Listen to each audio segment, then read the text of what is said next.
Welcome to MSB classes. आज हमारा railway के previous year GK and science question का लेक्चर नंबर 40। फर्स्ट क्वेश्चन हमारा, भारतीय रेलवे में खालिस्तान जोन है। तो जो हमारा भारतीय रेलवे है इसमें अभी टोटल 19 जोन है।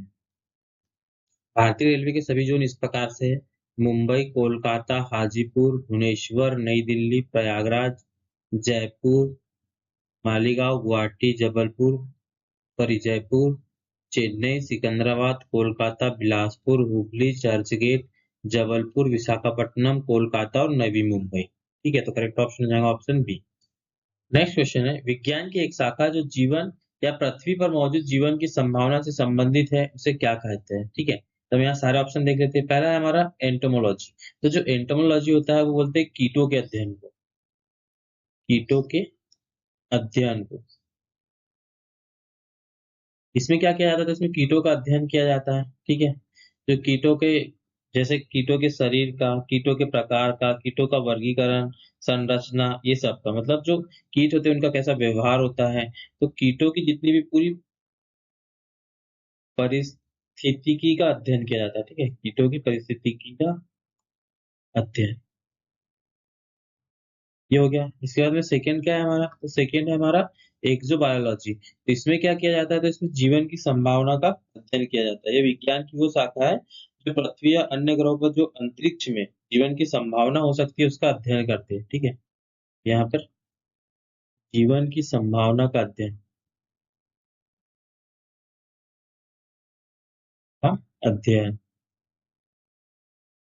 ठीक है, इसका मुख्य उद्देश्य क्या होता है, तो ये में ब्रह्मांड की संरचना कैसे हुई, ब्रह्मांड में जीवन की उत्पत्ति, ठीक है, विकास कैसे हुआ, ये सबका अध्ययन करना होता है। इसके अलावा यहाँ पे क्या है, माइक्रोलॉजी। तो जो माइक्रोलॉजी में सूक्ष्म जीवों का अध्ययन किया जाता है, सूक्ष्म जीव का अध्ययन। ठीक है, जैसे क्या हो गया, जैसे बैक्टीरिया हो गए, वायरस हो गए, कवक हो गया, जितने भी सूक्ष्म जीव है उनका अध्ययन किया जाता है। और अगला क्या दिया है, जीवाश्म। तो जीवाश्म क्या होता है, जो जीवाश्म होता है, जो बहुत पहले जो जीव रहे होंगे और वो अब नहीं है, विलुप्त हो गए, तो वो कुछ पृथ्वी के नीचे दब गए होंगे और उनके कुछ अंश बच गए होंगे, तो उसको बोलते हैं जीवाश्म, जीवाश्म। ठीक है, तो यहाँ पे करेक्ट ऑप्शन क्या हो जाएगा, जो जीवन की संभावना की बात कर रहे हैं तो वो है एक्सोबायोलॉजी। ये ऑप्शन करेक्ट होगा। नेक्स्ट क्वेश्चन है, कुंभ का मेला मध्य प्रदेश के इन शहरों में से किसमें लगता है। ठीक है, तो जो कुंभ का मेला मध्य प्रदेश के किस शहर में लगता है वो बताना। तो सबसे पहले हम देख लेते हैं कि कुंभ का मेला लगता कहाँ कहाँ। तो जो कुंभ का मेला है वो लगता है प्रयागराज में, प्रयागराज में जो भी रिसेंटली हुआ। और कहाँ लगता है, तो वहां और लगता है हरिद्वार में, हरिद्वार में। और कहाँ लगता है, नासिक में, नासिक में और उज्जैन में, उज्जैन में। तो जो उज्जैन है मध्य प्रदेश का शहर है, तो करेक्ट ऑप्शन यहाँ हो जाएगा उज्जैन। जो कुंभ का मेला है मध्य प्रदेश के किस शहर में लगता है, तो उज्जैन में लगता है। ठीक है, और ये जो प्रयागराज में लगता है, ये प्रयागराज में कहाँ लगता है, तो गंगा, यमुना और सरस्वती नदी के तट पे लगता है। ठीक है, सरस्वती नदी के तट पे लगता है। हरिद्वार में कहाँ लगता है, तो हरिद्वार में गंगा नदी के तट पे लगता है। नासिक में कहाँ लगता है, तो नासिक में गोदावरी नदी के तट पे लगता है, गोदावरी नदी के। और उज्जैन में किस नदी के तट पे लगता है, तो शिप्रा नदी के तट पे लगता है, शिप्रा नदी के तट पे लगता है। यह हर 12 साल में होता है एक कुंभ, 12 साल में एक कुंभ होता है। ठीक है, 6 साल में अर्ध कुंभ होता है, 6 साल में अर्ध कुंभ। ठीक है, और अभी जो रिसेंटली हुआ था 2025 में, 2025 में जो कि 144 साल में लगता है, तो क्या बोलते हैं, महाकुंभ। क्या बोल गए, 144 साल में महाकुंभ। तो अभी जो 2025 में हुआ था कहाँ, प्रयागराज में, प्रयागराज में ये था महाकुंभ। ठीक है, महाकुंभ। और अब 2027 में लगेगा नासिक में। ठीक है, ये होगा कुंभ। यहाँ पे जो करेक्ट ऑप्शन था option C Ujjain. Next question है, तारामंडल के नामकरण के लिए कौन सी एजेंसी जिम्मेदार है? तो जो जितने भी खगोलीय पिंड होते हैं उसके अंतरराष्ट्रीय जो संस्था है जो इसके नामकरण करती है वो होती है अंतरराष्ट्रीय खगोलीय संघ या इंटरनेशनल एस्ट्रोनॉमिकल यूनियन। इसको बोलते हैं AIAU। इसका मतलब हो गया इंटरनेशनल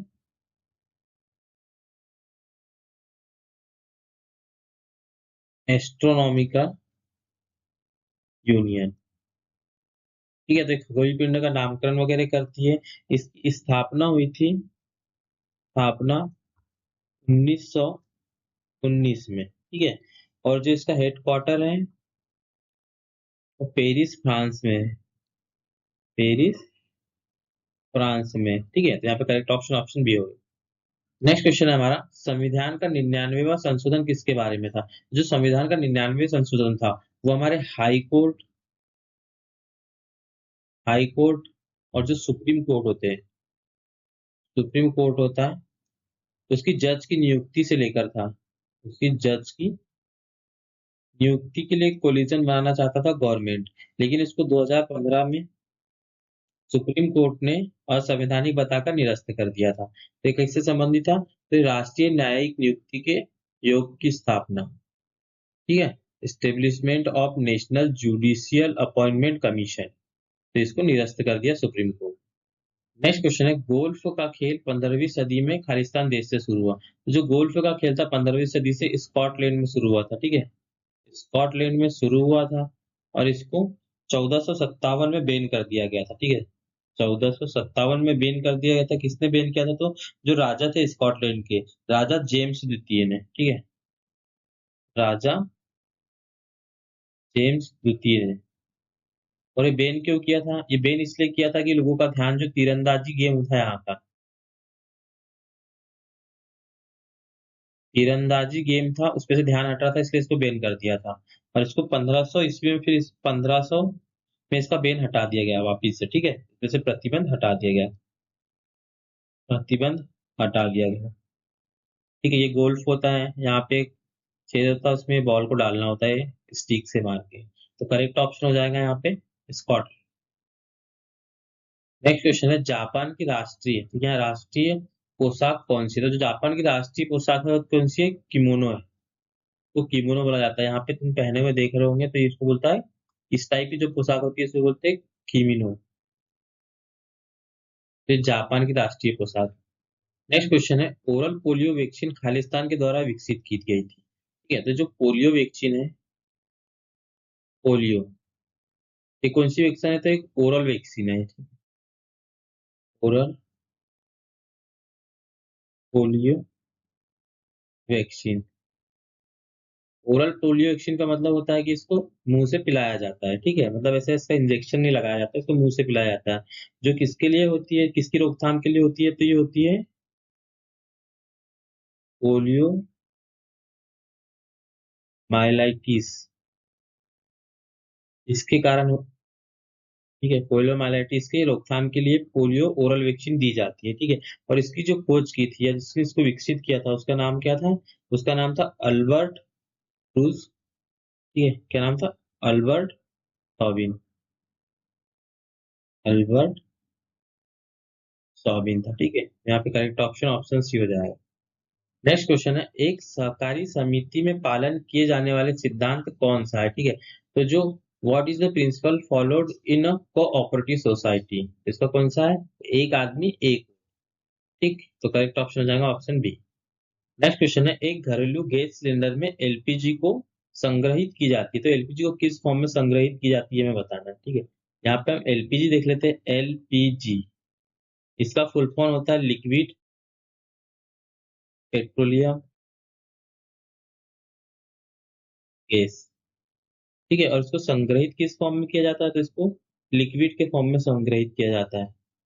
जब इसको हाई प्रेशर पे फिल किया जाता है सिलेंडर में, तो ये किस फॉर्म में आती है? लिक्विड के फॉर्म में आ जाती है। और इसमें मुख्य रूप से कौन सी गैस होती है? तो इसमें प्रोपेन होती है, प्रोपेन C3H8। ठीक है, और इसके अलावा क्या होती है? ब्यूटेन होती है, ब्यूटेन। इनका फॉर्मूला क्या हो जाएगा? C4H10। ठीक है, तो करेक्ट ऑप्शन क्या होगा? तरल अवस्था में।